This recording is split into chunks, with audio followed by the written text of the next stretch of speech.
আমি একটা জিনিস বুঝলাম না, মানুষ এত খারাপ কিভাবে হয়?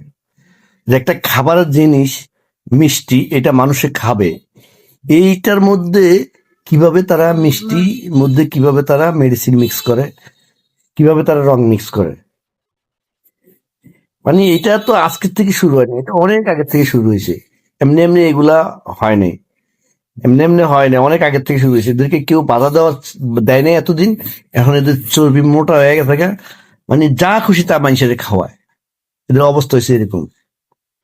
আল্লাহর তরফে ভাই আপনাদের কাছে একটু মাপ চাই, ঠিক আছে? এগুলা বন্ধ করেন, ঠিক আছে? একটু মানুষের নিজের স্বাস্থ্য, নিজের এই দেশটার কথা একটু ভাবেন, দেশের মানুষের কথা ভাবেন। যা আপনারা খাওয়াইতেছেন, এতে মানুষের মানে প্রচুর পরিমাণে ক্ষতিগ্রস্ত হইতেছে। এটা থেকে মানুষের মুক্তি দেওয়ার ব্যবস্থা করেন। মানুষেরা আর এরকম করেন না, ঠিক আছে? এরকম করেন না।